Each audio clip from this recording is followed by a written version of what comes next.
ये photosynthesis chapter का diagram है 11.4 जो हमको बताता है कि क्लोरोप्लास्ट जो फोटोसिंथेसिस की साइट है उसमें थाइलाकोइड मेम्ब्रेन के अंदर फोटोसिंथेटिक पिगमेंट्स एक ग्रुप में होते हैं और ऐसे ऐसे पता नहीं कितने सारे ग्रुप्स वहां पर मौजूद होते हैं।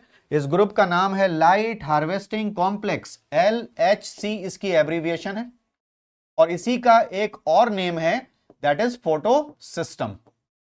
फोटो सिस्टम को आप PS के नाम से एब्रीविएट कर सकते हैं और ये 2 टाइप्स का होता है, photo system first PS first and photo system second PS second.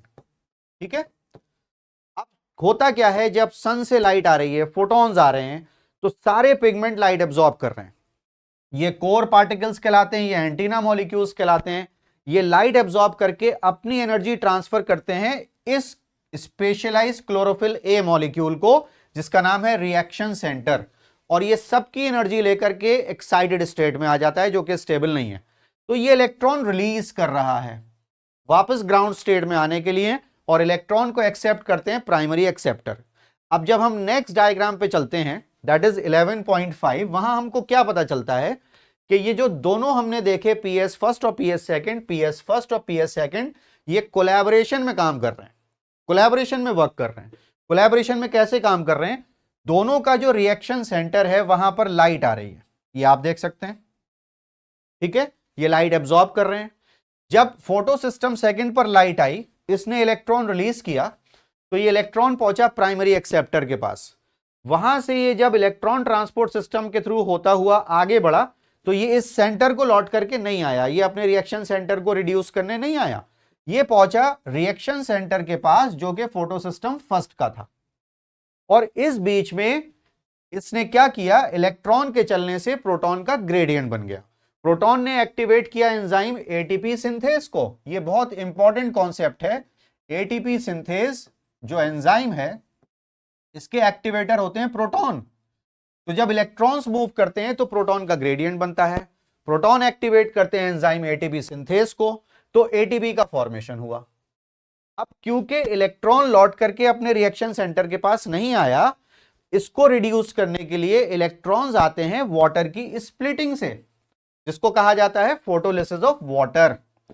Photolysis of water का मतलब लाइट की प्रेजेंस में वाटर का ब्रेकडाउन, फोटोलिसिस ऑफ वाटर। ठीक है, यहां पर जो इलेक्ट्रॉन्स रिलीज हुए उन्होंने रिड्यूस कर दिया ऑलरेडी ऑक्सीडाइज फोटोसिस्टम सेकंड को। जो प्रोटॉन रिलीज हुए वो पहुंच गए NADP को रिड्यूस करने के लिए, क्योंकि यहां से इलेक्ट्रॉन फिर पहुंचा एक्सेप्टर के पास, और इसी बीच में क्या हुआ, NADP प्लस से NADPH बनी, और यहां पर प्रोटॉन्स आ गए वाटर की स्प्लिटिंग से।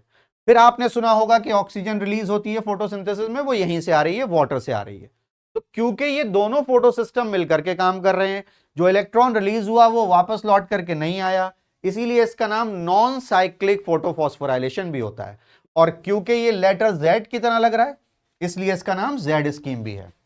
अब कुछ ऐसा भी आप देख सकते हैं कि अगर सिर्फ फोटो सिस्टम काम करे तो क्या होगा, वो हमें NCERT के इस नेक्स्ट डायग्राम में देखने को मिलता है।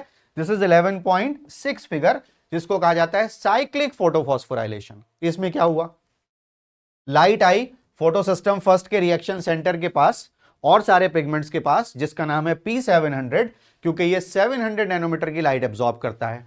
जबकि PS सेकंड का जो रिएक्शन सेंटर है उसका नाम है P680, वो 682 नैनोमीटर की लाइट को एब्जॉर्ब करता है। जब लाइट आई, ये एक्साइटेड स्टेट में आया, इसने इलेक्ट्रॉन रिलीज किया, इलेक्ट्रॉन प्राइमरी एक्सेप्टर के पास गया, इलेक्ट्रॉन ट्रांसपोर्ट सिस्टम से मूव किया, और फिर से क्या हुआ, इलेक्ट्रॉन के चलने से प्रोटॉन का ग्रेडियंट बना।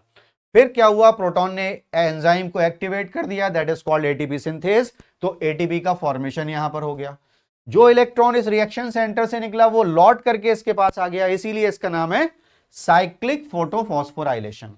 तो ये आपने 3 डायग्राम देखे NCERT के, जो आपको आइडिया देते हैं कि किस तरह से लाइट आती है पिगमेंट्स के पास, वो लाइट को रिलीज करते हैं, इलेक्ट्रॉन को रिलीज करते हैं, प्रोटॉन का ग्रेडियंट बनता है, प्रोटॉन ATPase को एक्टिवेट करते हैं और ATP का सिंथेसिस होता है। और यही हम सीखते भी हैं लाइट रिएक्शन में। लाइट रिएक्शन में ATP और NADPH का फॉर्मेशन होता है, means light energy is converted into chemical energy.